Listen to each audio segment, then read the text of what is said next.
Hello student, welcome to the vision की YouTube channel. मैं Ravishankar sir आज आपके सामने फिर से लेकर आया हूं 1 से लेकर 10 जनवरी के बीच का करंट अफेयर। सो स्टूडेंट, आज के डेट में बहुत सारे इंपॉर्टेंट न्यूज होने वाले हैं। आज के क्लास में बहुत सारे इंपॉर्टेंट अपॉइंटमेंट होने वाले हैं। सो स्टूडेंट, हमारे सेशन को स्टार्टिंग से लेकर एंड तक देखना। जैसा कि मैं आपको प्रीवियस क्लास में भी बताया था कि हम लोग करंट अफेयर को 2 पार्ट में डिस्कस कर रहे हैं। एक तो मैं डिस्कस कर रहा हूं नेशनल और इंटरनेशनल लेवल की न्यूज, और दूसरा जो न्यूज डिस्कस कर रहे हैं इंद्राणी मैम, जो कि आपके पूरा का पूरा north east as well as Assam region की न्यूज डिस्कस कर रही है आपके सामने। तो दोनों वीडियो हमारे साइमल्टेनियसली हमारे YouTube चैनल पे आ रहा है स्टूडेंट। सो प्लीज हमारे वीडियो को स्टार्टिंग से लेकर इन तक अच्छे से देखा कीजिए। चाहे वो नेशनल इंटरनेशनल न्यूज की बात हो, चाहे वो असम पार्ट की बात हो। अगर आप अच्छे से इस न्यूज को देखते हैं तो जितने भी तरह के आप PSC एग्जाम का प्रिपरेशन कर रहे हो, सभी एग्जाम्स के लिए आपके लिए इंपॉर्टेंट होगा। PSC हो, SSC हो, बैंक हो, रेलवे हो। जैसे अभी कुछ स्टूडेंट के बारे में बताऊंगा कि हमारे कुछ स्टूडेंट ने रेलवे क्लियर किया, कुछ स्टूडेंट हमारे इस बार जो 3rd रैंक APSC में जो लाई है, Jevin Gulnar she is our student. So student, हम इस चीज को अच्छे से करते हैं, और अगर आप हमारे वीडियो को अच्छे से अगर आप देखते रहते हैं यूट्यूब पे तो बहुत ही ज्यादा बेनिफिट रहने वाला है आपके लिए। तो स्टूडेंट, स्टार्ट करते हैं आज का सेशन। सबसे पहली बात अपॉइंटमेंट की मैं बात करूं, जैसा कि मैंने आपको पहले भी बताया कि अपॉइंटमेंट में हम लोग जो कवर करेंगे वो जितने भी इंपॉर्टेंट अपॉइंटमेंट है सभी के सभी हम लोग यहाँ पे कवर कर लेंगे, चाहे जितने भी तरह के अपॉइंटमेंट आए। और अभी हम लोग एक नया सेशन भी स्टार्ट कर रहे हैं आपके लिए, क्वेश्चन बैंक का MCQ टाइप से भी हम लोग आपके सामने डिस्कस करने जा रहे हैं। तो स्टूडेंट, आज का इंपॉर्टेंट अपॉइंटमेंट आपके स्क्रीन पर है, आप इसको देखो कितना ज्यादा इंपॉर्टेंट है वो मैं आपको अभी के अभी जस्ट बताता हूं, समझना। So Ajay Kumar Srivastava becomes new MD and CEO of Indian Overseas Bank. Indian Overseas Bank के नए MD एंड CEO का अपॉइंटमेंट किया गया। आप यहाँ पे इमेज में देख रहे हो, he is the MD and CEO of Indian Overseas bank, है ना। इंडियन ओवरसीज बैंक की अगर मैं बात करूं, जिसका हेडक्वार्टर है चेन्नई, तमिलनाडु। चेन्नई के बारे में आप लोग को पता है, चेन्नई का पुराना नाम था मद्रास, है ना, मद्रास। अब यहाँ पे बहुत सारे लोग ये पूछते हैं, सर मद्रास में इस यहाँ पे एक हाई कोर्ट है, बहुत ही पॉपुलर हाई कोर्ट है, आज भी उसका नाम मद्रास हाई कोर्ट के नाम से ही हम लोग जानते हैं। सो मद्रास हाई कोर्ट कहाँ पे है, तो आप बोल सकते हो चेन्नई, तमिलनाडु में। एक क्वेश्चन स्टूडेंट आया था कि अंडमान एंड निकोबार का जुडिशियल कैपिटल कहाँ पे है। अंडमान एंड निकोबार का जुडिशियल कैपिटल है कोलकाता हाईकोर्ट, मतलब कलकत्ता हाईकोर्ट। लेकिन अगर कोई पूछे कि पुडुचेरी एक यूनियन टेरिटरी है, पुडुचेरी का जुडिशियल कैपिटल क्या है, तो आप बताना मद्रास हाईकोर्ट या फिर चेन्नई। सो स्टूडेंट, जो पहला न्यूज है, पहला अपॉइंटमेंट है, ये बहुत ही ज्यादा इंपॉर्टेंट है। क्यों? क्योंकि ये एक बैंक का MD एंड CEO का अपॉइंटमेंट किया गया।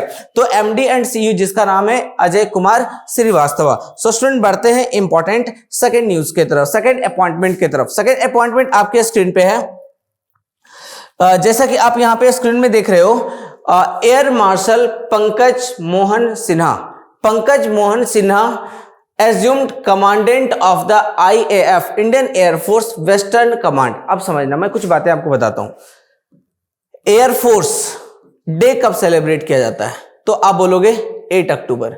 अगर कोई आपसे पूछे कि नेवी डे कब सेलिब्रेट किया जाता है, तो आप बोलोगे 4 दिसंबर। अगर कोई पूछे आर्मी डे कब सेलिब्रेट किया जाता है, तो आप बोलोगे 15 जनवरी। तो देखिए, अब उसमें भी आपके जोन होते हैं। एयरफोर्स में भी ईस्टर्न कमांड होता है, वेस्टर्न कमांड होता है, नॉर्दर्न कमांड होता है, साउदर्न कमांड होते हैं। तो यहां पे जो बात हो रही है अपॉइंटमेंट में, वो हो रहा है इंडियन एयरफोर्स का वेस्टर्न कमांडर का के जो इस बार जो ये हेड जिनको एज्यूम किया गया है एयर मार्शल, उनका नाम है पंकज मोहन सिन्हा। सो स्टूडेंट, बढ़ते हैं नेक्स्ट न्यूज की तरफ। वैसे अगर इसके बारे में और भी कुछ जाना है तो आप बोल सकते हो कि Pankaj Mohan Sinha assumed the charges. ये कब से चार्जेस लेंगे, तो 1 जनवरी 2023 से। He is graduate of national defence academy, मतलब ये NDA पास किए हुए थे, और इनके बाद इनका मतलब वहां पे ये जॉब किए, पढ़ाई किए, और फिर वहां से इन्होंने डिफेंस की ट्रेनिंग ली, और धीरे धीरे करके ये एयर मार्शल तक पहुंच गए। तो स्टूडेंट देखिए, ये भी एक जॉब है। एनडीए में भी बहुत सारे बच्चे पढ़ते हैं। एनडीए में सर कैसे क्वेश्चन आते हैं? एनडीए में नॉर्मल जो आपके एसएससी में आते हैं बिल्कुल वही आते हैं क्वेश्चन यहाँ पे, बट यहाँ पे कुछ पार्ट है जो एनडीए में पूछा जाता है, जैसे कि साइंस का पार्ट थोड़ा सा ज्यादा पूछा जाता है, फिजिक्स केमिस्ट्री भी पूछे जाते हैं। Understand student? तो यहाँ पे जितने भी तरह की चीजें हैं आप इसको अच्छे से देखो, समझो। मैं आपको सारी चीजें यहाँ पे रिवाइज करवा दूंगा, जितने भी related to the current affair सभी कुछ मैं आपको बता दूंगा। सो स्टूडेंट बढ़ते हैं आज के इंपॉर्टेंट न्यूज के तरफ। जैसे तीसरा न्यूज जो आपके स्क्रीन पे है वो ये है कि दिनेश कुमार शुक्ला, है ना, Dinesh Kumar Shukla appointed as the chairman of atomic energy regulatory board, AERB। तो एक स्टूडेंट एक क्वेश्चन आता है, AERB है ना, एटॉमिक एनर्जी रेगुलेटरी बोर्ड, है ना, AERB के नए चेयरमैन का अपॉइंटमेंट किया गया जिसका नाम है Dinesh Kumar Shukla. So Dinesh Kumar Shukla is appointed as the chairman of the atomic energy regulatory board, AERB। So AERB के नए चेयरमैन के रूप में जिसका अपॉइंटमेंट किया गया उसका नाम है दिनेश कुमार शुक्ला। स्टूडेंट समझना, दिनेश कुमार शुक्ला ये farmer executive director of atomic energy regulatory board, ये पहले फॉर्मर ED रह चुके हैं, किसके? AERB के। And distinguished scientist assume the charges as the chairman of AERB, और इनको फिर चार्जेस दिया गया चेयरमैनशिप का। उसके बाद he is appointed for this post for a period of 3 years। अब यहाँ पे आता है टेन्योर की बातें कि इनको दिनेश कुमार शुक्ला को कितने साल के लिए इनको कितने टेन्योर के लिए इनको अपॉइंट किया गया है, तो आप बता सकते हो 3 years। He is internationally acclaimed experts in the field of nuclear safety। of course भाई एटॉमिक एनर्जी से रिलेटेड किसी का भी अपॉइंटमेंट किया जाएगा तो of course उस फील्ड में उनका काफी ज्यादा एक्सपीरियंस होगा, तभी उनको किया जाएगा। अंडरस्टैंड? अब यहाँ पे इसके बाद कुछ बातें हम लोग देखते हैं। सबसे पहली बात, एटॉमिक एनर्जी रेगुलेटरी बोर्ड की अगर मैं बात करूं, जिसको स्टैब्लिश किया गया 1983 में और जिसका हेडक्वार्टर है मुंबई, महाराष्ट्र। सो स्टूडेंट अगर कभी एग्जाम में आ गया AERB का फुल फॉर्म तो आप बता सकते हो एटॉमिक एनर्जी रेगुलेटरी बोर्ड, और दूसरा इसका हेडक्वार्टर कहां पे है, तो अभी यहां पे देखो ऑलरेडी नीचे लिखा हुआ इसका हेडक्वार्टर है मुंबई, महाराष्ट्र। सो स्टूडेंट बढ़ते हैं नेक्स्ट अपॉइंटमेंट की तरफ।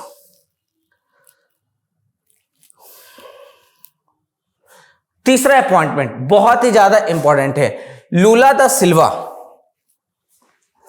लूला da Silva sworn in as the president of Brazil for the 3rd time, तीसरी बार ब्राजील के प्रेसिडेंट के रूप में लूला दा सिल्वा का अपॉइंटमेंट किया गया। मतलब अगर एग्जाम में क्वेश्चन पूछा जाएगा लूला दा सिल्वा कितनी बार ब्राजील के प्रेसिडेंट बने, सो या फिर अगर एग्जाम में क्वेश्चन ये पूछ they who is the present president of Brazil, तो आप बता सकते हैं लूला दा सिल्वा। अब यहाँ पे क्वेश्चन आता है Brazil, what is the capital of Brazil, तो आप बोलोगे सर ब्रासीलिया।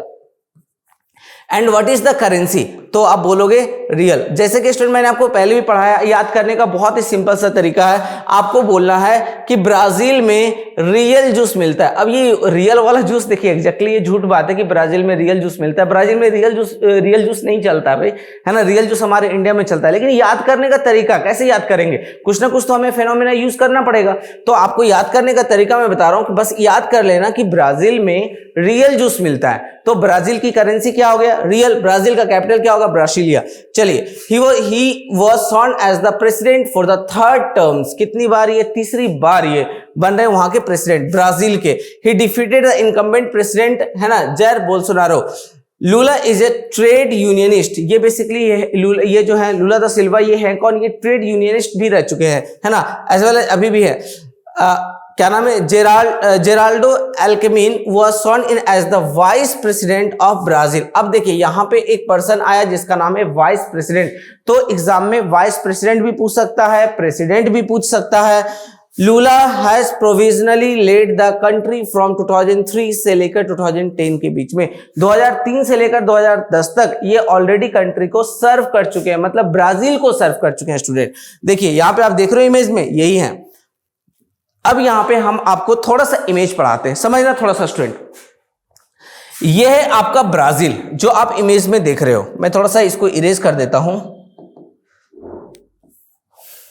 जैसे देखिए यह है आपका ब्राजील, ब्राजील में आपको क्या दिख रहा है यहाँ पे, ब्राजील के अगल बगल कौन कौन सी कंट्री हैं, बिकॉज कभी कभार एग्जाम्स में कंट्री भी पूछा जाता है कि which country is the border country of this country, एक कंट्री का नाम दे देगा, पूछ देगा इस कंट्री का बॉर्डर कंट्री कौन कौन सा है। तो आप देख सकते हो ब्राजील के आसपास में क्या है, इधर तो आपका नॉर्थ अटलांटिक ओशियन हो गया, इस साइड में आपका सूरीनाम हो गया, गियाना हो गया, है ना, वेनेजुएला हो गया, कोलंबिया हो गया, अंडरस्टैंड। इधर देखो आपको पेरू हो गया, इधर आपका हो गया अर्जेंटीना हो गया, उरुग्वे हो गया, है ना, उसके बाद इधर आपका यस एक हो गया पराग, है ना। तो ये सारे कुछ कंट्रीज हैं जो कि ब्राजील के आप बोल सकते हो नेबरिंग कंट्री हैं। सो स्टूडेंट बढ़ते हैं आज के इंपॉर्टेंट अपॉइंटमेंट के तरफ। देखिए यहां पे ये न्यूज भी बहुत ही ज्यादा इंपॉर्टेंट है, मनप्रीत मोनिका सिंह, है ना, Manpreet Monika Singh sworn in as the first female Sikh judge in US। US में पहली फीमेल सिख जज बन गई हैं। सिख आपको पता है, सिख लोग जो होते हैं, पंजाबी जो है, हमारे इंडिया में नहीं बल्कि पूरे वर्ल्ड में बहुत ही ज्यादा वो लोग जाते हैं। वो लोग का एक एम होता है कि भाई चलो मतलब हर घर से एक लोग सोचते हैं कि कम से कम एक फॉरेन में रहेंगे तो अच्छा होगा। मतलब एक तरह से बोला जाता है, तो पंजाब को बोला जाता है डेवलप्ड स्टेट हमारे कंट्री का। सो अभी पंजाब के बारे में जब मैं बात करूं, सिख के बारे में बात करूं, तो एक न्यूज और भी पंजाब के बारे में आपको पता होगा कि एडुकेटेड स्टेट में, which state is the most educated state में पंजाब अभी नंबर 1 पे चला गया। वैसे तो आप सभी को पता है केरला नंबर 1 पे होता है, बट इस बार पंजाब चला गया। लेकिन यहां पे बेसिकली हमारा न्यूज क्या है, न्यूज है हमारा Manpreet Monika Singh sworn in as the first female Sikh judges in US, है ना, फर्स्ट फीमेल सिख जज बन गई है यूएस की, जिनका नाम है मनप्रीत मोनिका सिंह। आप यहां पे इमेज में आप देख रहे हो, सी इज द मनप्रीत मोनिका सिंह। चलिए, तो ये न्यूज हमारे इंडियंस के लिए, हमारे इंडिया के लिए बहुत ही ज्यादा इंपॉर्टेंट हो सकता है स्टूडेंट। सो स्टूडेंट बढ़ते हैं आज के इंपॉर्टेंट अपॉइंटमेंट के तरफ। देखिए तो स्टूडेंट हमारा अपॉइंटमेंट आज बहुत 1 से लेकर 10 के बीच में जितने भी मेजर इंपॉर्टेंट अपॉइंटमेंट थे वो सभी के सभी हमने कर लिए। अब हम लोग बढ़ते हैं आज के न्यूज सेशन के तरफ। तो न्यूज में पहला जो न्यूज है ये बहुत ही ज्यादा इंपॉर्टेंट है। न्यूज क्या है वो हम लोग देखते हैं। तो आज के जो अपॉइंटमेंट थे वो बहुत ही कम अपॉइंटमेंट थे। जैसा कि आपको मैंने बताया, Manpreet Singh Monica she is appointed as the first female Sikh जज इन द यूएस। एक उसके बाद एक इंपॉर्टेंट अपॉइंटमेंट मैंने करवाया, लुला दा सिल्वा, है ना, ये तीसरी बार प्रेसिडेंट बने हैं आपके ब्राजील के। उसके बाद मैंने आपको बताया दिनेश कुमार शुक्ला को अपॉइंट किया गया है chairman of atomic energy regulatory board के। एटॉमिक एनर्जी रेगुलेटरी बोर्ड का हेडक्वार्टर कहां पे स्टूडेंट है? मुंबई। उसके बाद मैंने आपको बताया था एयर मार्शल पंकज मोहन सिन्हा, इनको वेस्टर्न इंडियन एयरफोर्स के वेस्टर्न कमांड के रूप में इनको ये किया गया, अपॉइंट किया गया स्टूडेंट। उसके बाद अजय कुमार श्रीवास्तव का नाम आया, इनको अपॉइंट किया गया MD and CEO of Indian Overseas bank. तो ये आज के कुछ इंपॉर्टेंट अपॉइंटमेंट थे स्टूडेंट, और हम चलते हैं आज के इंपॉर्टेंट न्यूज के तरफ। तो चलिए देखिए, आज का जो इंपॉर्टेंट न्यूज है वो समझना। क्रोएशिया। सबसे पहले जब कोई भी कंट्री का नाम आता है स्टूडेंट, उसका कैपिटल और करेंसी वहीं याद करने की कोशिश करना। क्रोएशिया का कैपिटल है जगरेब। क्या है capital? Zagreb. And currency will be the कूना। तो क्रोएशिया का कैपिटल क्या हो गया? Zagreb. And currency will be the कूना। ब्राजील का जब नाम आया था स्टूडेंट, तो ब्राजील से रेलेवेंट जितने भी तरह के इंपॉर्टेंट अपॉइंटमेंट थे, ब्राजील से रिलेटेड जितने भी न्यूज थे, वो सारी चीजें मैंने आपको बताया। कैपिटल भी बताया, करेंसी भी बताया, हाउ टू रिमेंबर ये भी मैंने आपको बताया, कैसे याद करना ये भी मैंने आपको बताया। साथ ही साथ ये भी बताया कि ब्राजील के आसपास में नियर अबाउट या फिर नेबरिंग कंट्री कौन कौन से हैं ब्राजील के, वो भी मैंने आपको यहां पे बताया। तो क्रोएशिया का सबसे पहले आ गया बात कैपिटल एंड करेंसी। तो क्रोएशिया का कैपिटल है Zagreb, currency will be the kuna. Adopted European union common currency euro and join Schengen area. अब देखिए, पहले मैं आपको कुछ बातें आपको बताता हूं। सबसे पहले यूरोपियन यूनियन, जो यूरोपियन यूनियन के बारे में हम डिस्कस करने जा रहे हैं। यूरोपियन यूनियन के अंदर में एक क्वेश्चन पूछा जाता है कि यूरोपियन यूनियन के अंदर में total number of official language कितना है? तो स्टूडेंट याद रखना 24। अगर कोई पूछे यूरोपियन यूनियन के अंदर में total number of member country कितने हैं, तो आप याद रखना 27। तो दो चीजें याद रखना स्टूडेंट, यूरोपियन यूनियन के अंडर में टोटल कितने ऑफिशियल लैंग्वेज को रखा गया है, सर्टिफाइड दिया गया है, तो आप बताना 24। एंड यूरोपियन यूनियन के अंदर में total number of member countries कितने हैं, तो याद रखना स्टूडेंट 27। अब बात करते हैं, Croatia adopted European union common currency euro and joins Schengen area. अब देखिए सबसे पहली बात क्या है, क्रोएशिया, क्रोएशिया कैपिटल क्या है, जगरेवेंट करेंसी विल बी द कूना। अब ये कूना तो है ही, अंडरस्टैंड, ऐसा नहीं कि कूना नहीं है, लेकिन अब क्रोएशिया ने एक और करेंसी अडॉप्ट किया जिसका नाम है यूरो। समझ में आया स्टूडेंट? तो क्रोएशिया का करेंसी बेसिकली क्या है, कूना, एंड क्रोएशिया ने एक और करेंसी अडॉप्ट किया, उसका नाम क्या है, यूरो। सो स्टूडेंट बढ़ते हैं आज के इंपॉर्टेंट न्यूज के तरफ। मैं बार बार स्टूडेंट बताता हूं कि जितने भी तरह के इंपॉर्टेंट न्यूज आएंगे वो सभी हम लोग देखते हुए चलेंगे, है ना। चलिए अब देखते हैं स्टूडेंट नेक्स्ट न्यूज के तरफ। यहां पे आपको कुछ चीजें दिखेगा, जैसे कि new member join United nation security council. United nation security Council के अंदर में न्यू मेंबर ज्वाइन किए हैं, है ना। अब न्यू मेंबर कौन कौन से ज्वाइन किए यहां पे उसके बारे में डिटेल समझेंगे। 3 June 2023 Ecuador, Japan, Malta, Mozambique and Switzerland officially begin their 2 years term as non permanent member of the UNSC. United nation security Council के अंदर में कुछ न्यू मेंबर ज्वाइन किए हैं, जिसमें से आपका इक्वाडोर हो गया, जापान हो गया, माल्टा हो गया, मोजाम्बिक हो गया एंड स्विट्जरलैंड हो गया। टोटल 5 कंट्रीज का नाम यहां पे आया स्टूडेंट। एग्जाम में क्वेश्चन इस तरह से पूछा जा सकता है, in which of the following are recently joined the UNSC, United nation security council as the what new member, या फिर आप बोल सकते हो 2 years टर्म के लिए नॉन परमानेंट मेंबर के रूप में ज्वाइन किया है। तो 5 कंट्री का नाम क्या क्या हो गया स्टूडेंट, याद कर लेना, Ecuador, Japan, Malta, Mozambique and Switzerland. चलिए, the 5 latest members are replacing India, Ireland, Kenya, Mexico, Norway. मतलब ये जो 5 मेंबर जो नए ज्वाइन किए, ऑफ कोर्स वो 5 जो है किसी न किसी को रिप्लेस किए होंगे, तो किसको 5 को रिप्लेस किया है, तो आप बताओगे India, Ireland, Kenya, Mexico and Norway. इस 5 को रिप्लेस किया, मतलब ये अभी नॉन परमानेंट मेंबर नहीं है। अभी जो इनके जगह पे 5 नए नॉन परमानेंट मेंबर बने वो है Ecuador, Japan, Malta, Mozambique and Switzerland. The term ended on December 31st, 2022। मतलब इन 5 कंट्री का जो अभी नहीं है मेंबर, इनका टर्म कब कंप्लीट हुआ, 31 दिसंबर 2022 के बाद, है ना। उसके बाद 5 नए नॉन परमानेंट मेंबर ज्वाइन किए हैं यूएनएससी को। The other current 2 years member are Albania, जो कि और भी अभी प्रेजेंट में कौन कौन से नॉन परमानेंट मेंबर है स्टूडेंट, वो आप देख लो। यहाँ पे अल्बानिया है, ब्राजील है, गाबोन है, घना है and UAE, United Arab Emirates. चलिए अब हम आपको यहां पे बताते हैं सबसे पहले कुछ बातें। यूनाइटेड नेशन सिक्योरिटी काउंसिल जो कि स्टार्ट हुआ था 1945, जिसका हेडक्वार्टर है न्यूयॉर्क सिटी, यूएस, है ना। अब यहां पे मैं आपको बताता हूं कि यूनाइटेड नेशन सिक्योरिटी काउंसिल के अंदर में कौन कौन से परमानेंट मेंबर हैं जो फिक्स है, बाकी non permanent member add on किए गए। जैसे आप देखो, ये जो ऊपर का जो 5 है ना, ये तो भाई फिक्स है, ये तो परमानेंट है, जिसमें से आपका चाइना हो गया, जिसमें से आपका फ्रांस हो गया, रशिया हो गया, यूके हो गया एंड यूएस हो गया। This are the 5 are the permanent UNSC member. बाकी जितने भी मेंबर मैंने आपको बताया कि 5 ज्वाइन किए, 5 निकल गए, फिर 5 ज्वाइन किए, फिर 5 निकल गए, तो ऐसे हैं जो 5 ज्वाइन करेंगे, 5 आउट होंगे। लेकिन ये जो ऊपर वाला जो 5 है, दिस 5 आर द फिक्स, ये फिक्स रहेंगे। बाकी जितने भी लोग हैं सभी आएंगे और जाएंगे। तो स्टूडेंट होप सो यहां तक सभी चीजें आपको क्लियर हो रहा होगा। सो बढ़ते हैं नेक्स्ट न्यूज की तरफ। देखिए सबसे पहले, China became first country in Asia to launch hydrogen power train. अब यहाँ पे अभी तक बहुत सी हो गए कि इलेक्ट्रिक से चलने वाली ट्रेन आई, कोयला से चलने वाला ट्रेन आया, अब यहाँ पे हाइड्रोजन से चलने वाला भी ट्रेन आ गया। और पहला कंट्री, एशिया का पहला कंट्री बन गया है चाइना, जिसने लॉन्च किया है हाइड्रोजन पावर्ड ट्रेन। देखिए इंपॉर्टेंट क्या यहाँ पे बनेगा, एशिया का पहला ऐसा कौन सा कंट्री है जिसने हाइड्रोजन पावर ट्रेन स्टार्ट किया है, तो आपको बताना है चाइना। चाइना का कैपिटल है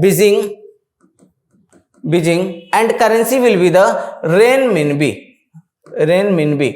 सो चाइना का कैपिटल क्या है, Beijing, and currency will be the renminbi. अब समझिए यहाँ पे, China has become the first country in Asia, second in the world to launch hydrogen powered urban train. मतलब क्या है कि अगर वर्ल्ड का सेकेंड कंट्री बन गया है, लेकिन एशिया का नंबर 1 कंट्री है कौन, China. Germany was the first country to introduce hydrogen power train in सितंबर 2022। लेकिन अब यहाँ पे 2 क्वेश्चन बनता है। पहला क्वेश्चन बनता है कि वर्ल्ड का कौन सा ऐसा कंट्री जिसने सबसे पहले हाइड्रोजन पावर ट्रेन लेकर आया, तो आंसर बनेगा आपका जर्मनी। और सेकेंड कंट्री कौन सा है जिसने हाइड्रोजन पावर ट्रेन लेकर आया, तो आंसर बनेगा चाइना। लेकिन ये तो वर्ल्ड की बात हो रही है, लेकिन अगर एशिया रीजन पे अगर मैं बात करूं तो China became the first position. China पहला ऐसा कंट्री जिसने हाइड्रोजन पावर ट्रेन को लेकर के आया है। Chinese train has a top speed of 160 kilometre per hour and can run without refilling for 600 kilometre. सोचो, बिना फ्यूल डलाए हुए 600 किलोमीटर तक वो चल सकता है आगे, सोचिए। और इसकी स्पीड भी कितनी होगी, 160 kilometre per hour. That is the important. जैसे एग्जाम में क्वेश्चन ऐसे भी आ सकता है ना कि भाई चाइना अभी एशिया का पहला ऐसा कंट्री बन गया चाइना जो हाइड्रोजन पावर ट्रेन लेकर आया है। अच्छी बात बताओ, हाइड्रोजन पावर ट्रेन जो होगा उसकी स्पीड कितनी होगी, 160 किलोमीटर पर आवर, है ना। अगर उसकी फ्यूल खत्म हो गई तो वो कितने किलोमीटर तक जर्नी कर सकता है विदाउट फ्यूल, तो आप बता सकते हो यहाँ पे 600 kilometre. The Germany train developed by French company Alstom has set a record of 1175 kilometre range without refilling. अब देखो, ये तो चाइना वाले बोल रहे हैं ना, लेकिन जर्मनी बोल रहा है कि विदाउट फिलिंग हम 1175 किलोमीटर रेंज तक हम विदाउट फ्यूल भी जा सकते हैं। देखिए, टेक्नोलॉजी आज हर जगह पे आ रहा है स्टूडेंट, हर चीजों में टेक्नोलॉजी का यूज किया जा रहा है। कहीं पे पढ़ने के लिए टेक्नोलॉजी का यूज किया जा रहा है। जैसे अभी आप देख रहे हो, पहले हम लोग पढ़ाते थे व्हाइट बोर्ड में, व्हाइट बोर्ड से पहले लोग पढ़ाते थे ब्लैक बोर्ड में, उससे व्हाइट बोर्ड के आने के बाद स्टूडेंट क्या पढ़ाने लगे, हम लोग अब डिजिटल बोर्ड पे आ गए। आना जरूरी है, नहीं आएंगे तो फिर आप लोग को कैसे समझ में आएगा, ग्राफिकली कैसे हम दिखा पाएंगे आपको। तो हर कंट्री, हर कोई अपने आप को अपग्रेड कर रहा है। इसी को तो बोलते हैं ना ट्रेंड्स। अब जैसे रिलायंस ट्रेंड जाते हो, रिलायंस ट्रेंड का मतलब क्या होता है, एरा, मतलब भाई अभी यही ट्रेडिशन चल रहा है। अभी कुछ बच्चे हैं स्टूडेंट यहाँ से फाड़ के पहनेंगे कपड़ा। अब कैसे फाड़ के पहनते भाई, अब कुछ लोग बोलते हैं, अरे कुछ बुजुर्ग लोग होते हैं वो बोलते हैं यार कपड़ा फाड़ के पहनता है। अब कपड़ा फाड़ के पहनना वो भी एक ट्रेंड है, समझ में आया स्टूडेंट। तो ये सब चीजें चलता है। एनीवेज, तो ये चाइना भी जो है ना, चाइना भी कोशिश कर रहा है कि भाई ये जर्मनी ऐसा करके आया ना, तो अब हम भी ऐसा कुछ करेंगे। लेकिन फिलहाल अभी वो धीरे धीरे करके और भी अपग्रेड किया जाएगा। टेक्नोलॉजी है ना, अपग्रेडेशन चलता है। अभी देखो विंडोज 10 आया, विंडोज 11 आया, फिर विंडोज 12 आया, विंडोज 13 आया। अब देखो इस तरह से जनरेशन चलता जा रहा है, understand. 4th generation, 5th generation, 6th generation. Computer में भी ऐसा होता है ना, तो हर चीजों में अपग्रेडेशन हो रहा है, टेक्नोलॉजी में अपग्रेडेशन हो रहा है। तो यहाँ पे भी वही चीज है, जर्मनी हाई टेक्नोलॉजी का यूज कर रहा है। अब चाइना भी क्या लगा हुआ, बोलता है भाई तुम इतना करेगा तो हम कैसे कम रहेंगे, हम भी करेंगे आगे। सो स्टूडेंट बढ़ते हैं। अब देखो यहाँ पे ट्रेन का एक मैंने लुक दे दिया कि कुछ इस टाइप का ट्रेन होने वाला है। अब यहाँ पे चाइना के बारे में मैं डिस्कस करता हूँ। सी, चाइना का यहाँ पे मैंने मैप दिया आपको। चाइना का जो एक कंट्री है मंगोलिया, है ना, चाइना का बिल्कुल नॉर्थ में है ना। अब यहां से थोड़ा सा पार्ट रसिया को भी टच करता है, ये देखो। और यहां पे आप एक देख रहे हो कजाकिस्तान भी है ना, कजाकिस्तान। अब कजाकिस्तान का एक बात मैं आपको बता दूं, कजाकिस्तान का बेसिकली कैपिटल है Astana and currency will be the tenge. Kazakhstan Astana, currency will be the tenge. बीच में क्या हुआ था कि कजाकिस्तान के जो प्रेसिडेंट थे जिनका नाम था नूर सुल्तान, क्या नाम था, नूर सुल्तान। इन्होंने क्या किया, नूर सुल्तान पहले प्रेसिडेंट थे, तो जो नए प्रेसिडेंट आए उन्होंने क्या किया, अस्ताना का नाम बदल करके कर रख दिया इसके जगह पे नूर सुल्तान।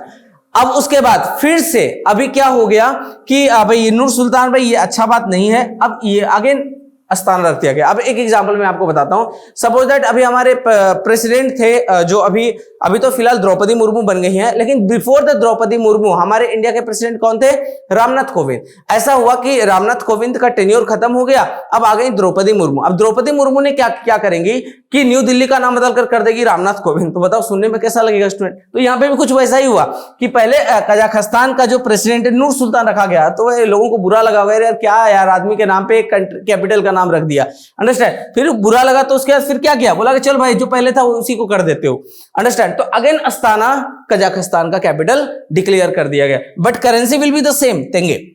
सो स्टूडेंट बढ़ते हैं आज के इंपॉर्टेंट न्यूज की तरफ। अब एक और बात, चाइना का ऑलरेडी मैंने आपको कैपिटल और करेंसी डिस्कस कर दिया। यहां पे चलिए स्टूडेंट देखिए नेक्स्ट न्यूज की तरफ। This is also one of the important news, और इससे रिलेटेड एक और न्यूज मैं आपको बताऊंगा, बहुत ही ज्यादा इंपॉर्टेंट है। Orissa first state to have separate registration for vintage vehicle. Vintage vehicle आप लोगों को पता है, आप देख रहे हो। सो उड़ीसा पहला ऐसा स्टेट बन गया जिसके पास सेपरेट रजिस्ट्रेशन होगा विंटेज व्हीकल के लिए। अंडरस्टैंड। अभी पता है उड़ीसा को एक वर्ल्ड लेवल पे एक अवार्ड दिया गया। अंडरस्टैंड। और ये अवार्ड क्यों दिया गया? क्योंकि एक्चुअली वहां पे एक मतलब एक प्रोग्राम उन्होंने चलाया था, क्या एक प्रोग्राम वो चलाए थे, और उस प्रोग्राम के लिए उनको उड़ीसा को एक अवार्ड दिया गया। अब वो प्रोग्राम क्या था, उस प्रोग्राम के बारे में आपको बताता हूँ, बहुत ही इंपॉर्टेंट है समझना स्टूडेंट। जैसे पहले हम दो तीन चीजें बताता हूँ। उड़ीसा का कैपिटल क्या है? उड़ीसा कैपिटल सभी को पता है भुवनेश्वर। उड़ीसा के सीएम का नाम क्या है? तो उड़ीसा के सीएम है आपके नवीन पटनायक, नवीन पटनायक। एंड उड़ीसा के गवर्नर का नाम है गणेशी लाल। सो देखिए उड़ीसा के सीएम हो गए नवीन पटनायक एंड वहां के गवर्नर हो गए सॉरी उल्टा मैं बोल दिया। उड़ीसा के सीएम हो गए नवीन पटनायक एंड गवर्नर हो गए गणेशी लाल। उड़ीसा ने अभी एक प्रोग्राम चलाया। उस प्रोग्राम का मतलब क्या होता है मैं आपको समझाता हूं, बहुत ही ज्यादा इंपॉर्टेंट है, समझना अच्छे से स्टूडेंट, अच्छे से सुनना सारी बातों को। वो स्कीम्स कुछ ऐसा है कि हर जगह पे स्लम्स होते हैं। स्लम मतलब ऐसे होते हैं जहां पे लोगों के पास बहुत कम पैसे होते हैं, किसी तरह से झुग्गी झोपड़ी बना करके, हट टाइप का बना करके आराम से रह लेते हैं। मतलब टेम्पररी घर जिनका होता है, स्लम उसी को बोलते हैं। अंडरस्टैंड। कहीं पे भी रह जाना, किसी भी तरह से एडजस्ट कर लेना अपने आप को। जैसे अगर कोई पूछे इंडिया का सबसे बड़ा स्लम कौन है, तो आप सभी को पता है सर मुंबई में है धारावी, है ना। धारावी के बारे में एक न्यूज ये भी आया था कि कोविड जब आया था तो उसमें ये बोला गया था कि अगर गलती से धारावी में एक कोरोना हो गया ना तो मान के चलो कि भाई हजारों का वहां पे निकलेंगे कोरोना पेशेंट। क्यों? क्योंकि वहां पे घर जो है ना स्टूडेंट, इतने छोटे से छोटी जगह में घर बने हुए हैं, इसी में एक बेड लगा हुआ है, इसी एक बेड में मल्टीपल बेड बना करके लोग रहते हैं। ऐसा कुछ स्ट्रक्चर है धारावी में। तो अब उड़ीसा ने क्या बोला कि हमारे एरिया में जितने भी स्लम एरिया है उन सारे एरिया को हम एक विलेज या फिर एक ग्राम डिक्लेयर कर देंगे। वाओ, कितनी बड़ी बात है। मतलब एक ग्राम के ग्राम दैट मींस विलेज, गांव के जैसा उसको हम डेवलप कर देंगे एक स्लम को। कितनी बड़ी बात है, सोच कर देखो कि अगर एक स्लम है जिसके पास बेचारे के पास रहने का जगह नहीं, उनको आप एक गांव बना करके दे रहे हो, उनको सारी फैसिलिटीज दे रहे हो, पढ़ने की फैसिलिटीज दे रहे हो, है ना। उनको गांव में तो बड़े बड़े हॉस्पिटल नहीं हो सकते हैं, स्वास्थ्य केंद्र हो सकता है, हेल्थ सेंटर हो सकता है, वो दे सकते हैं। उनको हम स्कूल से दे सकते हैं। अंडरस्टैंड। उनको वहां पे आसपास में एक एटीएम ओपन करके दे सकते हैं, भाई कभी भी तुमको पैसे की जरूरत पड़े तुम वहां से पैसे निकालो। उनको प्रॉपर वे में इलेक्ट्रिसिटी दे सकते हैं। जैसे आपको पता है बहुत जगह पे स्लम में क्या होता है, इलेक्ट्रिसिटी नहीं होता है, बेचारे वो लोग रात में ना आते हैं जैसे तैसे, खाते पीते और सो जाते हैं कहीं पे भी। स्लम में बेसिकली और बहुत सारी चीजें होता है। बारिश के टाइम पे उनके पास अच्छे मकान नहीं होते हैं, रूफ नहीं होता है, रात में पानी गिरता रहता है और वो इस तरह से बैठे हुए रहते हैं। बहुत सारे इश्यूज होते हैं स्लम के अंदर में। तो स्टूडेंट यहां पे उड़ीसा फर्स्ट स्टेट बन गया है। यहां पे मैंने आपको दो तरह का न्यूज बताया उड़ीसा रिलेटेड। एक तो न्यूज ये बताया कि पहला ऐसा स्टेट बन गया है उड़ीसा जो सेपरेट रजिस्ट्रेशन देगा, किसके लिए? विंटेज व्हीकल के लिए। तो स्टूडेंट बढ़ते हैं आज के नेक्स्ट इंपॉर्टेंट न्यूज की तरफ। समझना, RBI launch Utkarsh 2.0 for the period 2023-25। देखिए स्टूडेंट एक ये न्यूज बहुत ही ज्यादा इंपॉर्टेंट है। आरबीआई ने उत्कर्ष 2.0 लॉन्च किया है 2023-25 के लिए। देखिए क्या होता है, जब हम कोई एक स्कीम चलाते हैं, एक स्कीम के बाद उसी स्कीम से रिलेटेड एक स्कीम्स और हम लेकर सेम स्कीम होता है, उसको बस अपग्रेड कर देते हैं, उसमें कुछ चीजें एक्स्ट्रा हम लोग ऐड कर देते हैं। तो वो न्यूज क्या होता है, वो चीजें क्या होता है उसको, जैसे अभी बहुत जगह पे ये चल रहा है ना, जैसे उत्कर्ष 2.0, जैसे असम का एक स्कीम था अरुणोदय स्कीम, अभी गवर्नमेंट ने उसको अरुणोदय स्कीम को अरुणोदय 2.0 के नाम से लॉन्च किया। मतलब क्या है, उसका सेकेंड वर्जन लॉन्च किया। उसी तरह से यहाँ पे आरबीआई ने उत्कर्ष का सेकेंड वर्जन लॉन्च किया, उत्कर्ष 2.0, है ना। आरबीआई की अगर मैं बात करूं, आरबीआई के 4 जोनल ऑफिसेस होते हैं स्टूडेंट। देखिए मैं आपको दिखाता हूं। पहला जो होता है, याद करने का मैं आपको तरीका बताता हूं, गारंटी के साथ बोलता हूं, अगर आप इसको अच्छे से समझोगे तो अभी के अभी याद हो जाएगा।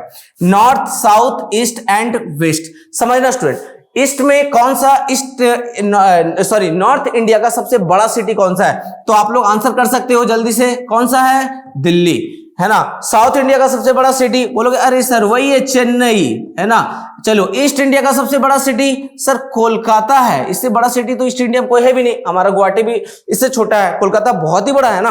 अब वेस्ट इंडिया का सबसे बड़ा सिटी, अरे सर वेस्ट इंडिया का कौन सा बड़ा सिटी, अच्छा याद आया सर मुंबई होगा शायद, क्या, यस। तो this 4 are the zonal offices of RBI. देखो मैंने आपको याद करने का बहुत ही सिंपलेस्ट फंडा बताया कि नॉर्थ इंडिया का सबसे बड़ा सिटी दिल्ली, साउथ इंडिया का सबसे बड़ा सिटी चेन्नई, ईस्ट इंडिया का सबसे बड़ा सिटी कोलकाता, वेस्ट इंडिया का सबसे बड़ा सिटी मुंबई। तो इस तरह से स्टूडेंट आप याद रख सकते हो कि this 4 are the zonal offices of RBI. अच्छा एक बात बताइए, आरबीआई की जब मैं बात करता हूं आरबीआई के गवर्नर का नाम क्या है, तो आप बोलोगे सर आरबीआई के गवर्नर का नाम है शक्तिकांत दास। तो आरबीआई के गवर्नर का नाम है शक्तिकांत दास। सो स्टूडेंट बढ़ते हैं आज के इंपॉर्टेंट न्यूज के तरफ। देखिए Uttarakhand government abolishes system of revenue police. देखिए रिवेन्यू मतलब पुलिस जो होता है रिवेन्यू वसूल करता है। अब रिवेन्यू भी बहुत तरह का वसूल करने किया जाता है, जैसे आपको पता है कि कोलकाता सब में क्या होता है कि आधा से ज्यादा बिजनेस फुटपाथ पे चलता है, ठीक है। तो कोलकाता में आधा से ज्यादा बिजनेस फुटपाथ पे चलता है। कहने का मतलब क्या है, अब गवर्नमेंट क्या बोला कि रोड पे तुम दुकान लगाओ, अंडरस्टैंड। तो गवर्नमेंट नहीं बोला, अब क्या होता है जो वहां के ट्रैफिक पुलिस है वो बोलते हैं भाई तो आप लोग इतना दुकान लगाते हो, अंडरस्टैंड, तो भाई फ्री में तो लगाने देगा नहीं, वो लोग हफ्ता वसूल करता है, अंडरस्टैंड। तो सिमिलरली ये चीजें जो है यहाँ पे 1-2 साल से नहीं उत्तराखंड में चल रहा था, ये 150 ईयर्स पीछे से चल रहा था ये चीजें होना, समझ में आया। और ये उत्तराखंड गवर्नमेंट ने रिसेंटली इसको खत्म कर दिया, एबोलिश कर दिया कि भाई ये जो पुलिस जो है आप लोग जो ये ले रहे थे ना रिवेन्यू वसूल कर रहे थे 150 साल पुराना जो ट्रेडिशन लेकर चलते हुए आ रहे थे उसको उत्तराखंड गवर्नमेंट ने खत्म किया। अब देखिए उत्तराखंड का एक अभी न्यूज बहुत ही ज्यादा चल रहा है, वो है जोशीमठ को लेकर के कि जोशीमठ का जो लैंड है 5 सेंटीमीटर नीचे चला गया, संक हो गया, धस गया है। चलिए अच्छी बात बताइए उत्तराखंड के सीएम का नाम क्या है, तो आप बोलोगे सर उत्तराखंड के सीएम का नाम है क्या, धामी, पुष्कर सिंह धामी। अच्छा एक बात बताइए उत्तराखंड का 2 कैपिटल है, एक तो है आपका समर कैपिटल और एक है विंटर कैपिटल। समर कैपिटल क्या है और विंटर कैपिटल क्या है, सर समर कैपिटल है विंटर कैपिटल है देहरादून एंड समर कैपिटल क्या है, तो देखिए समर कैपिटल क्या है, विंटर कैपिटल तो देहरादून हो गया, तो समर कैपिटल क्या है, तो देखिए समर कैपिटल पहले था गैरसन, लेकिन अभी ये गैरसन नहीं रहा, अब इसके जगह पे आ गया भरारिशन। चलिए Bhararisain is the new summer capital of Uttarakhand. So Uttarakhand का 2 कैपिटल हो गया, summer capital as well as winter capital. तो मैंने आपको जैसा कि पहले भी बताया स्टूडेंट, जीके करंट अफेयर एक ऐसी चीज है जो हमेशा अपग्रेड होता है, हर टाइम पे इसको हमें चेंज करना पड़ेगा समझने के लिए। सो स्टूडेंट बढ़ते हैं आज के इंपॉर्टेंट न्यूज के तरफ। समझिए प्रेसिडेंट मुर्मू का मतलब हो गया द्रौपदी मुर्मू, जो आप इमेज में आप देख रहे हो। प्रेसिडेंट मुर्मू इनॉग्रेट्स संविधान उद्यान इन जयपुर। संविधान उद्यान, संविधान हिंदी वर्ड है ना, जिसको इंग्लिश में कॉन्स्टिट्यूशन बोलते हैं। संविधान उद्यान का इनॉग्रेशन किया गया प्रेसिडेंट द्रौपदी मुर्मू के द्वारा, है ना।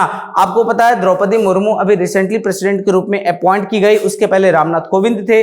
द्रौपदी मुर्मू, एग्जाम में क्वेश्चन ये भी पूछा जा सकता है कि द्रौपदी मुर्मू फॉर्मर गवर्नर रह चुकी हैं कौन से स्टेट की, तो आपको बताना है झारखंड की फॉर्मर गवर्नर थी द्रौपदी मुर्मू। चलिए तो द्रौपदी मुर्मू जो है इन्होंने इनॉग्रेट किया संविधान उद्यान, कहां पे, जयपुर में। Number 1 question. नंबर 2 क्वेश्चन, संविधान उद्यान कहां पे है जिसका इनॉग्रेशन द्रौपदी मुर्मू के द्वारा किया गया, तो आप बताओगे जयपुर। दूसरा क्वेश्चन, जयपुर को एक सिटी बोला जाता है, कौन सी सिटी बोला जाता है स्टूडेंट, पिंक सिटी। तो पूछेगा व्हाइट सिटी किसको बोलते हैं, तो आप बताओगे सर व्हाइट सिटी बोला जाता है उदयपुर को बोला जाता है, उदयपुर, है ना। अगर पूछा जाएगा कि सर ये जोधपुर को कौन सा सिटी बोलते हैं, जोधपुर, तो बोलोगे सर जोधपुर को बोला जाता है ब्लू सिटी, है ना। अगर कोई पूछे बताओ सर ब्लैक सिटी किसको बोलते हैं, तो ब्लैक सिटी आप बोलते हैं आसनसोल को, आसनसोल आपको पता है वेस्ट बंगाल में है ना, तो आसनसोल को बोला जाता है ब्लैक सिटी। अब इसको ब्लैक क्यों बोलते हैं, क्योंकि यहाँ पे ना कोयला बहुत ही ज्यादा है। सो स्टूडेंट बढ़ते हैं आज के इंपॉर्टेंट न्यूज की तरफ। अच्छी बात बताइए,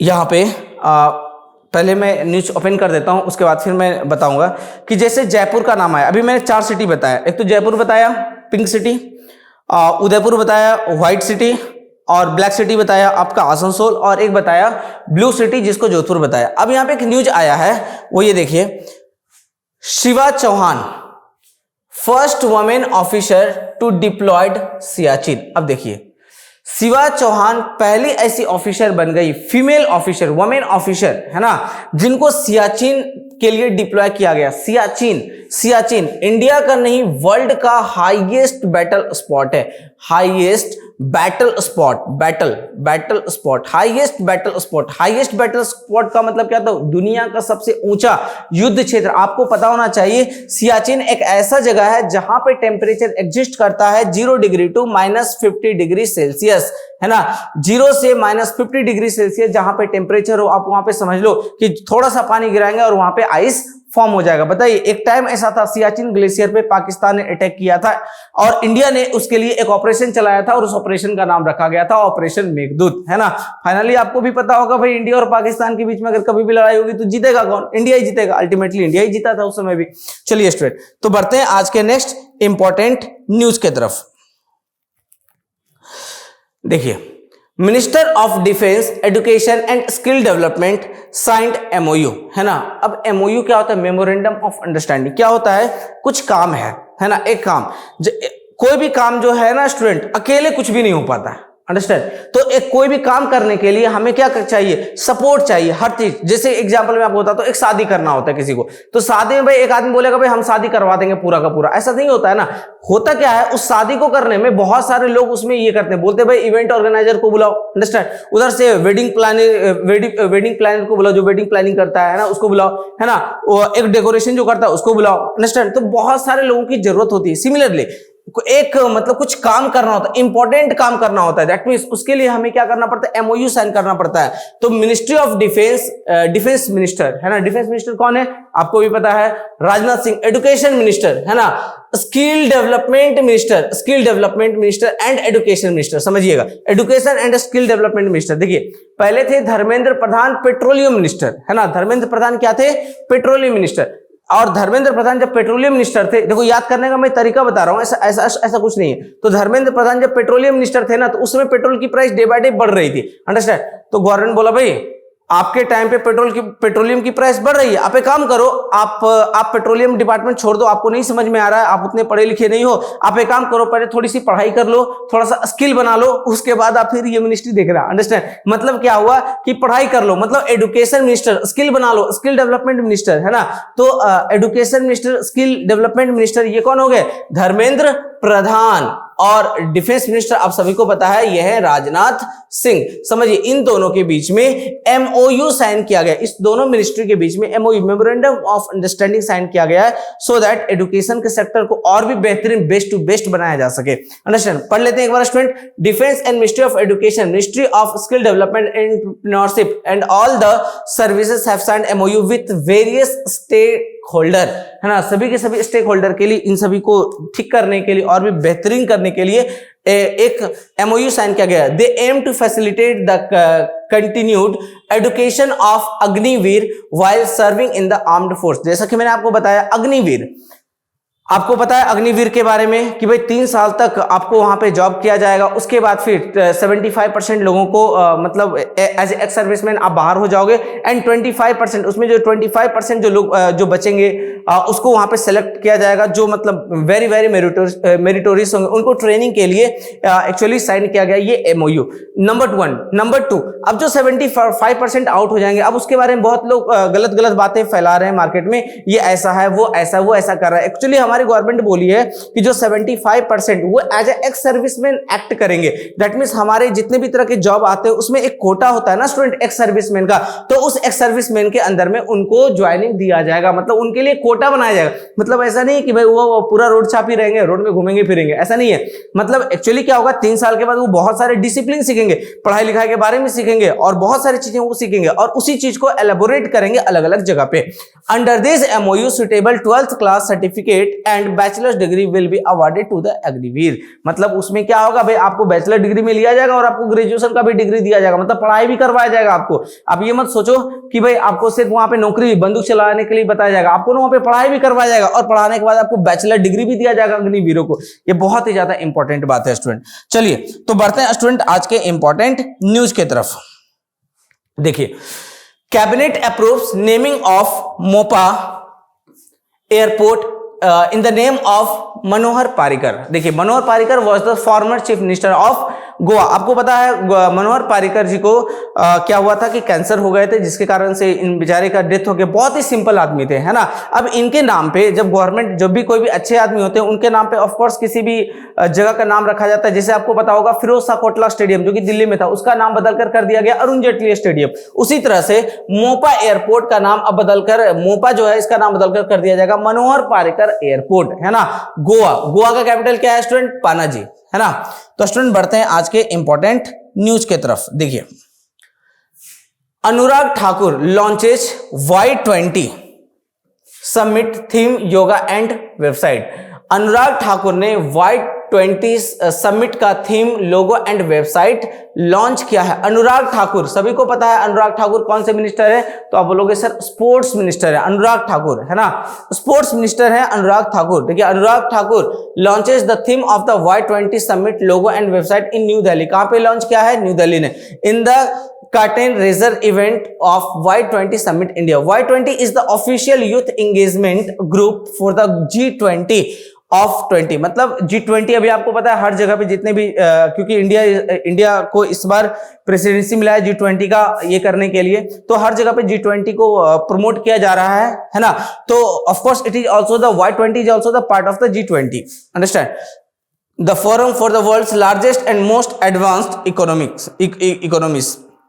India is hosting the Y20 summit for the first time. मतलब Y20 समिट इंडिया पहली बार, है ना, फर्स्ट टाइम ये क्या कर रहा है? होस्ट करने जा रहा है। मतलब Y20 समिट इन पहली बार, it is the first time India को ये टाइम मिला। ये बहुत ही बड़ी बात है कि भाई Y20 समिट को होस्ट करने के लिए इस बार इंडिया को दिया गया और इंडिया पहली बार इसको होस्ट करने जा रहा है। सो स्टूडेंट बढ़ते हैं आज के इंपॉर्टेंट न्यूज की तरफ। देखिए, farmer CJI chief justice of India, आप यहाँ पे इमेज में देख सकते हो, है ना, यही है फॉर्मर CJI जिनका नाम है आपका रंजन गोगोई, है ना। इन्होंने एक बुक लॉन्च किया जिसका नाम है डायरी नंबर 1, है ना। डायरी नंबर 1 ये बुक्स रिलीज किया गया है रंजन गोगोई के द्वारा। Former chief minister of India Ranjan Gogoi released a book written by Assam CM chief minister जिसका नाम है डायरी नंबर 1। तो रंजन गोगोई ने एक बुक को रिलीज किया जिसका नाम है डायरी नंबर 1 और इसको बेसिकली लॉन्च किया गया है। इस बुक्स को लिखा गया है असम के CM क्या नाम है हिमंता बिस्वा शर्मा के द्वारा, है ना। Former chief justice of India Ranjan Gogoi ने रिलीज किया, इसको रिलीज किया, लेकिन but this book is written by the Assam CM, Assam के जो चीफ मिनिस्टर हैं हिमंता बिस्वा शर्मा, उनके द्वारा इस बुक्स को लिखा गया। It contain the account of event of the first year in office of Assam chief minister doctor Himanta Biswa Sharma. अब देखो नाम से ही पता चल रहा है डायरी नंबर 1, मतलब पहले साल हिमंता बिस्वा शर्मा का 1 साल कंप्लीट हुआ और उस 1 साल में हिमंता बिस्वा शर्मा ने कितने कौन से काम किए, कितने अच्छे से काम किए, अंडरस्टैंड, ये सारी चीजें इस डायरी में लिखी हुई है और इस बुक्स को रिलीज किया गया है farmer chief justice of India Ranjan Gogoi के द्वारा। चलिए स्टूडेंट बढ़ते हैं नेक्स्ट न्यूज के तरफ। World first palm leaf manuscript museum inaugurated इन तिरुवनंतपुरम, केरला। केरला का कैपिटल है तिरुवनंतपुरम। केरला के जो CM है इसका नाम है पिनाराई विजयन एंड केरला के गवर्नर का नाम है Arif Mohammad Khan is the present governor of Goa. तो केरला के जो CM है उन्होंने क्या किया है कि एक म्यूजियम बनाया। किस चीज का म्यूजियम बनाया है? Palm leaf manuscript museum. Palm leaf का मतलब होता है ताड़ का पत्ता, है ना, आप लोग देखे भी होंगे, है ना। अब एक्चुअली बात क्या है एक्चुअली इससे रिलेटेड ना बहुत सारे मनुस्क्रिप्ट के बहुत सारे स्टोरीज वहां पे अवेलेबल हैं, है ना। यहाँ पे देखो ऑलरेडी यहाँ पे लिखा हुआ है कि ये चीज तो सेम है। The museum was set up by the archives department in association with the Kerala museum of history and heritage. मतलब हिस्ट्री और हेरिटेज, वहां के हिस्ट्री और हेरिटेज से रिलेटेड इस म्यूजियम में बहुत सारी चीजें रखी गई है। It is treasure house of both obscure and celebrated tales of the erstwhile Travancore kingdom। देखिए एक्चुअली बेसिकली क्या है, यहाँ पे एक स्टोरी, आपने एक स्क्रिप्ट, एक स्टोरी ट्रैवनकोर किंगडम, राजाओं के बारे, ट्रैवनकोर के जो राजा हुआ करते थे उनके स्टोरी, बहुत सारी चीजें यहाँ पे आपको पढ़ने को मिलेगा, देखने को मिलेगा। जैसे केरला में बहुत सारी स्टोरी है, जैसे सबसे ज्यादा छुआछूत भी आपके केरला में ही माने जाते थे कि भाई वो छोटी जाति का है, उसके साथ भाई बात नहीं करना, अगर वो टच कर दिया उसको 2 थप्पड़ मारो, ये सारी चीजें वहां पे पहले बहुत होता था। तो ये सारी चीजें आज के डेट में ऐसा कुछ नहीं है, ऐसा नहीं, मैं ये नहीं बोलूंगा कि आज के डेट में भी ऐसा नहीं है, बिकॉज एजुकेशन सबको चेंज कर रहा है स्टूडेंट। चलिए तो स्टूडेंट बढ़ते हैं नेक्स्ट न्यूज के तरफ। देखिए, supreme court expanded fundamental right article 19, है ना, आर्टिकल 19 एम्बिट। सबसे पहले कुछ बात मैं बताता हूं, आर्टिकल 19 बहुत बड़ी बात है। आर्टिकल 19 के अंदर में टोटल पहले 7 राइट्स थे, 7 राइट्स में एक राइट को खत्म कर दिया गया। वो राइट कौन सा था? Right to property. भाई प्रॉपर्टी का मतलब क्या होता है? हमें प्रॉपर्टी रखने का अधिकार है। अभी आप कैसे प्रॉपर्टी रख सकते हो? भाई गवर्नमेंट बोला कि आपको प्रॉपर्टी रखने का अधिकार है, आपके पास राइट है, लेकिन अगर कभी भी वहां पे पब्लिक काम के लिए कुछ काम करना पड़ेगा तो हम आपकी प्रॉपर्टी ले सकते हैं, है ना। अगर ये फंडामेंटल राइट के अंदर में राइट टू प्रॉपर्टी भी रहेगा तो भाई अगर आपकी प्रॉपर्टी गवर्नमेंट छीनने की कोशिश करेगी तो आप तुरंत चले जाओगे सुप्रीम कोर्ट, बोलोगे भाई साहब ये हमारी प्रॉपर्टी छीन रहा है। आप तो बोले थे कि आपका फंडामेंटल राइट है, प्रॉपर्टी रख सकते हो, इसलिए गवर्नमेंट बोला है कि फंडामेंटल राइट आर्टिकल 19 से, पहली बात समझना कि यहां से राइट टू प्रॉपर्टी हटा दिया गया। तो आर्टिकल 19 के अंदर में तो अब टोटल ओनली 6 राइट्स ही वहां पे बचे हुए हैं। जैसे टोटल फंडामेंटल राइट है, बेसिकली इंपॉर्टेंट जो है वो है 6 है ना, उसमें right to education, right to information, ये 2 और भी ऐड किया गया है, ठीक है। तो टोटल मिलाकर फंडामेंटल राइट है 6, और आर्टिकल 19 के अंदर में भी टोटल नंबर ऑफ राइट है अभी एट प्रेजेंट 6। तो यहाँ पे सुप्रीम कोर्ट ने एक्सपेंड कर दिया है fundamental right under the article 19 ambit. So student बढ़ते हैं नेक्स्ट नंबर न्यूज के तरफ। देखिए, virovore an organism that eats viruses discovered. अब देखिए ये तो बहुत बढ़िया चीज है, हंसने वाली भी बात है, आप लोग भी हंस लो। प्रॉब्लम क्या है, क्यों मैं बोल रहा हूं हंसने वाली चीज है? भाई ये कोरोना ना बहुत सारे लोगों का जिंदगी बर्बाद कर दिया, इतने लोगों का जिंदगी बर्बाद कर दिया है कि मतलब बहुत सारे लोग रोड पे आ गए, बहुत सारे लोगों ने सुसाइड कर लिया, बहुत सारे लोगों ने अपनी जिंदगी को ही खत्म कर लिया।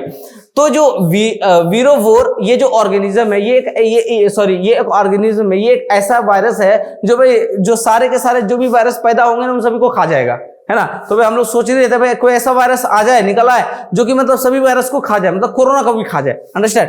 चलिए तो ये न्यूज हमारे लिए इंपॉर्टेंट बनेगा। The first non virovore an organism that eats viruses has been found, मतलब वायरस को खाने वाला एक ऑर्गेनिज्म वायरस बना है जिसका नाम है वीरोवोर, है ना। बहुत ही ज्यादा इंपॉर्टेंट है स्टूडेंट, है ना। ही breakthrough has been made by John DeLong and his team. Scientist found that a species of Halteria who are microscopic, है ना, slates that populate fresh water throughout the world, है ना। चलिए बढ़ते हैं स्टूडेंट नेक्स्ट न्यूज की तरफ इसी के साथ। देखिए, इमोइनो इरेटपा फेस्टिवल सेलिब्रेटेड इन मणिपुर। देखिए एक फेस्टिवल का नाम आया स्टूडेंट, इस फेस्टिवल को कहां पे सेलिब्रेट किया जाता है? तो आप बता सकते हो इमोइनो इरेटपा फेस्टिवल ये सेलिब्रेट किया जाता है मणिपुर में, है ना। और ये इस बार सेलिब्रेट किया गया था 3 जून को। इंपॉर्टेंट क्या बनेगा कि मणिपुर में कौन कौन से फेस्टिवल सेलिब्रेट किया जाते हैं? तो एक तो आ गया इमोइनो इरेटपा फेस्टिवल। अब यहाँ पे मैं आपको लिस्ट दे दिया हूं कि ये सारे फेस्टिवल जो है ये मणिपुर में सेलिब्रेट किए जाते हैं। जैसे क्या नाम है, चेराओबा फेस्टिवल, है ना, याओशांग फेस्टिवल, लाई हराओबा फेस्टिवल, है ना, कांग फेस्टिवल, हैरकू हिंदोंगबा फेस्टिवल। थोड़ा सा नाम टेढ़ा है स्टूडेंट, आप लोग 2-4 बार पढ़ोगे ना तो समझ में आ जाएगा। जैसे आपका मणिपुर संगाई फेस्टिवल, है ना, निंगोल चकोबा फेस्टिवल, चुम्फा फेस्टिवल, है ना, लाई नगाई नी फेस्टिवल एंड गान नगाई, है ना, गान नगाई फेस्टिवल। ये सारे के सारे फेस्टिवल आपके मणिपुर में सेलिब्रेट किए जाते हैं, है ना। सो बढ़ते हैं स्टूडेंट आज के इंपॉर्टेंट न्यूज के तरफ। देखिए, मणिपुर सेलिब्रेटेड गान नगाई फेस्टिवल। अभी मैंने फेस्टिवल के में एक सबसे नीचे गान नगाई फेस्टिवल के बारे में बताया था, तो मणिपुर सेलिब्रेट गान नगाई फेस्टिवल। चलिए बढ़ते हैं नेक्स्ट न्यूज की तरफ। Octave 2023 festival celebrated to showcase the culture of north east. देखिए सबसे पहली बात, ये फेस्टिवल कहां पे सेलिब्रेट किया गया और यहां पे नॉर्थ ईस्ट के कल्चर्स को दिखाया गया है इस फेस्टिवल में। देखिए तमिलनाडु गवर्नर आर.एन. रवि है ना, तमिलनाडु के जो गवर्नर है उनका नाम है आर.एन. रवि। उन्होंने क्या किया, इस फेस्टिवल का इनॉग्रेट किया है, ऑक्टेव 2023 फेस्टिवल इन कहां पे, तंजावुर तमिलनाडु में, है ना। तो ये फेस्टिवल सबसे पहले ऑक्टेव 2023 का वेन्यू इस बार कहां रहा, तो आप बता सकते हो तंजावुर तमिलनाडु इसका वेन्यू रहा। अंडरस्टैंड, ये फेस्टिवल में इस बार नॉर्थ ईस्ट के कल्चर को दिखाया गया। सो ऑफ कोर्स ये न्यूज हमारे लिए इंपॉर्टेंट बनेगा। बढ़ते हैं स्टूडेंट आज के इंपॉर्टेंट न्यूज के तरफ। देखिए Sania Mirza to retire from professional tennis. आपको पता है Sania Mirza she is the tennis player और इन्होंने प्रोफेशनल टेनिस से अपने आप को रिटायरमेंट ले लिया। यहाँ पे एक ही क्वेश्चन बनेगा स्टूडेंट, सानिया मिर्जा किस स्पोर्ट्स मतलब कौन सा स्पोर्ट्स से बिलोंग करती है, कौन सा स्पोर्ट खेलती हैं, तो आप बता सकते हो सानिया मिर्जा टेनिस प्लेयर है और इन्होंने अभी मतलब प्रोफेशनल टेनिस से इन्होंने रिटायरमेंट ले लिया। सो स्टूडेंट बढ़ते हैं नेक्स्ट न्यूज की तरफ। देखिए मध्य प्रदेश सीएम शिवराज सिंह चौहान, समझना, Shivraj Singh Chauhan unveiled mascot torch of Khelo India youth game. अब देखना समझना स्टूडेंट, सबसे पहली बात, खेलो इंडिया यूथ गेम का मस्कट एंड टॉर्च इन्होंने अनवेल किया है, मतलब लोगों के साथ इनॉग्रेट किया, एक तरह से बोल सकते हो। तो सबसे पहली बात आती है Shivraj Singh Chauhan. Shivraj Singh Chauhan is the CM of Madhya Pradesh. Shivraj Singh Chauhan CM बने हैं, सीएम है मध्य प्रदेश के। मध्य प्रदेश की मैं बात करूं, मध्य प्रदेश का कैपिटल है भोपाल, जहां पे खेलो इंडिया गेम इस साल होने जा रहा है। The anthem mascot and smart torch for the 5th edition of the youth game were unveiled by Madhya Pradesh chief minister Shivraj Singh Chouhan in Bhopal. मैंने आपको बताया ना भोपाल में इस बार खेलो इंडिया गेम होने जा रहा है, तो ऑफ कोर्स वहां पे मस्कट एंड टॉर्च उसको ये किया जाएगा, है ना। Drone show organised forming sprinting cheetah maps of India and Madhya Pradesh and Khelo India youth game 2022। The games will be organised in 8 district of Madhya Pradesh from January 30, है ना। 30 जनवरी से ये खेलो इंडिया गेम स्टार्ट होगा और ये मध्य प्रदेश के टोटल यहाँ पे देखो लिखा गया 8 डिस्ट्रिक्ट में होगा। अच्छा एक बात बताइए, अब इसके बाद एक क्वेश्चन आता है, जब डिस्ट्रिक्ट का नाम आता है तो स्टूडेंट हमारे मन में एक क्वेश्चन आता है कि इंडिया में कौन सा ऐसा स्टेट है जहाँ पे सबसे ज्यादा डिस्ट्रिक्ट है, तो आप बोलना यूपी। कितना डिस्ट्रिक्ट है, 75। सेकंड हाईएस्ट डिस्ट्रिक्ट इन कौन सा स्टेट में स्टूडेंट, मध्य प्रदेश। कितना है, 55। पहले कितना था, 52। 51 2 से पहले कितना था, 51। तो यहाँ पे एक बना तो बन गया 52, यहाँ पे 3 ऐड हुआ तो बन गया 55। और कौन सा ऐसा स्टेट है जहां पे सबसे ज्यादा डिस्ट्रिक्ट है student, 75। That state will be the Uttar Pradesh. बढ़ते हैं स्टूडेंट नेक्स्ट न्यूज की तरफ। देखिए World Braille Day, World Braille Day हम लोग ऑब्जर्व करते हैं 4 January every year. World Braille Day हम लोग ऑब्जर्व करते हैं 4 जनवरी को हर साल। It is observe to raise awareness about the importance of the Braille as a means of communication for visually impaired people. The day commemorate the birth anniversary of French educator Louis Braille, है ना, who invented the Braille language in the year 1809, है ना।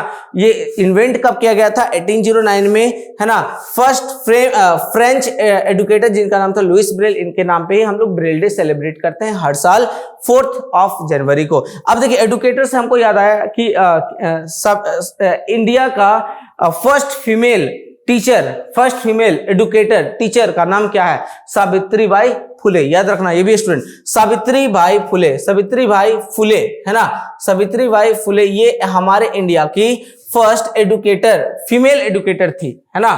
तो ये भी चीज हमारे लिए इंपॉर्टेंट बनेगा स्टूडेंट। चलिए तो स्टूडेंट बढ़ते हैं आज के इंपॉर्टेंट न्यूज के तरफ। और इंपॉर्टेंट नंबर न्यूज की अगर मैं बात करूं तो आज हमारा न्यूज सारा यहीं पे खत्म हो जाता है स्टूडेंट। तो देखिए हम बार बार आपके साथ बस यही बात बोलते हैं कि भाई आप हमारे साथ बने रहिए। अब मैं जितना पढ़ाता हूं इसी को पढ़िए, कहीं पे भी आप जर्नी में जाते हैं तो हमारे वीडियो को देखा कीजिए और जब भी हमारे वीडियो को देखिए एकदम बिल्कुल शांति से देखिए। मैं गारंटी के साथ बोलता हूं पूरा का पूरा न्यूज हम आपको याद करवा देंगे इसी के साथ। तो स्टूडेंट मिलते हैं नेक्स्ट वीडियो में, नेक्स्ट करंट अफेयर का सेशन लेकर के। Thank you so much, have a nice day.